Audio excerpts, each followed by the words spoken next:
नमस्कार दोस्तों। आज हम लोग यहाँ पर लिखेंगे 120 वर्ड प्रति मिनट की दर से।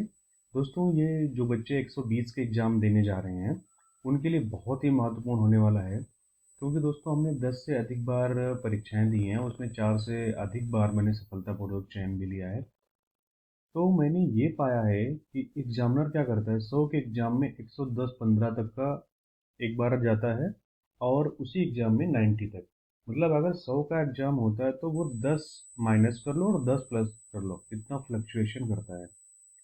तो हम उसी फ्लक्चुएशन को ध्यान में रखते हुए 120 वर्ड प्रति मिनट की जो ये रिकॉर्डिंग कर रहे हैं, ये उन सभी लोगों के लिए समर्पित है जो 100 वर्ड प्रति मिनट का एग्ज़ाम पास करना चाहते हैं। दोस्तों, ये रियलिटी है।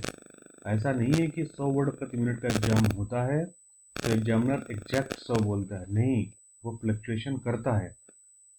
ठीक है, तो आप लोगों को फ्लक्चुएशन के लिए तैयार रहना है। ठीक है, यदि आप सीरियस कैंडिडेट होंगे तो आपको मेरी बात समझ आ रही होगी। चलिए स्टार्ट करते हैं। डिक्टेशन स्टार्ट हो रही है अगले 3 सेकंड।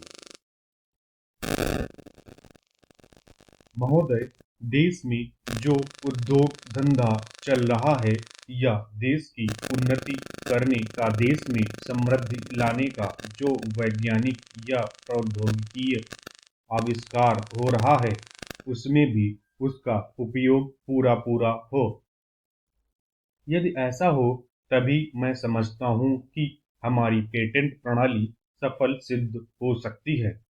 यह प्रश्न उठ सकता है कि किस सीमा तक व्यक्ति के अधिकार की रक्षा की जाए और किस सीमा तक उसके अधिकार का हनन किया जाए, ताकि समाज का अधिकाधिक लाभ हो, समाज उसका अधिक से अधिक उपयोग कर सके। एक दृष्टिकोण जो इसके पीछे है, हमें इस बात का अभिमान है कि हम 101 करोड़, हमारी कई जातियां, कई धर्म, कई भाषाएं और कई प्रकार के रीति रिवाज हैं। इस विविधता से हमें लाभ उठाना चाहिए, किंतु आज भेदभाव का भूत हमारे सिर पर चढ़ रहा है।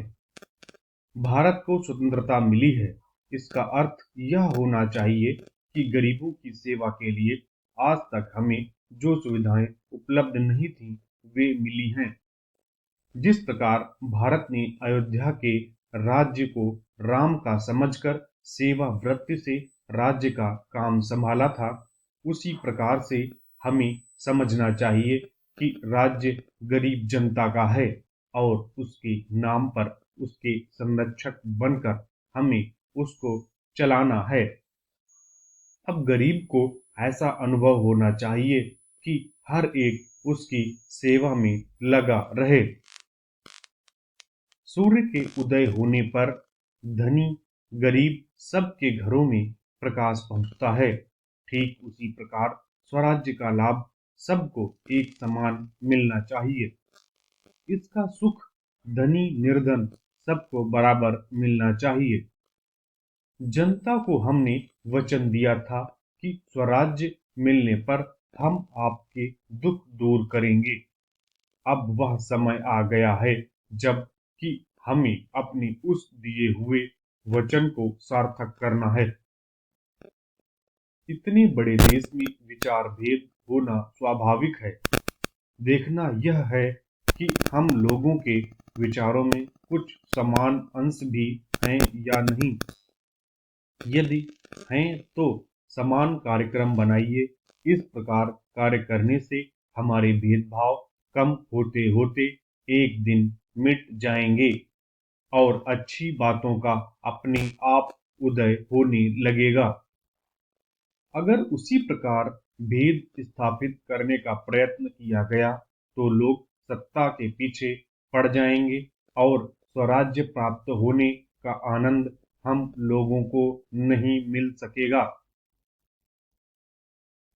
अध्यक्ष जी, किसी भी सदन की विदेश नीति अपने में कोई स्वतंत्र नीति नहीं होती है, वरन वह किसी देश की आंतरिक नीति को स्पष्ट करती है। उदाहरण के लिए हम अमेरिका को ले सकते हैं। उसने अपने यहाँ अधिक अन्न पैदा किया और जब उसके पास अनाज फालतू बच गया तब वह अपने बकाया अनाज की बिक्री के लिए ऐसे देशों की तलाश करने लगा जो उधार पर माल ले सकते हों। किंतु हमारी आंतरिक नीति ने यह तय किया कि खर्चीले ढंग से सरकार चलाएंगे और स्वदेशी मुद्रा की कोई राशि हमारे पास नहीं है। हमने कर भी लगा दिए और मुद्रा प्रसार भी कर दिया। कुछ संकट पड़ने के बाद इस बात की आवश्यकता को नहीं समझा कि उस पैसे का कहीं अन्यत्र उपयोग कर सकें। श्रीमान, मुझे माननीय प्रधानमंत्री जी के इस कथन पर दुख होता है कि दुनिया के अमीर और गरीब देशों का अंतर लगातार बढ़ता जा रहा है। मैं उनसे यह पूछना चाहती हूँ कि भारत की विदेश नीति ने उस अंतर को घटाने की क्या कोशिश की है? क्या भारत सरकार ने कभी दुनिया की पंचायत में यह कहने की हिम्मत की है कि बालिग मताधिकार के आधार पर यूएनओ का चुनाव होकर एक संसद बनाई जाए? और क्या आप में यह देखने की हिम्मत है कि फौज के हिसाब से कर लगाकर एक विकास का खाता खोल दिया जाए? जो देश विकसित हैं उनके मजदूरों का 1 घंटा हमारे देश के मजदूरों के 100 घंटों के बराबर माना जाता है, क्योंकि उनके पास साधन हैं।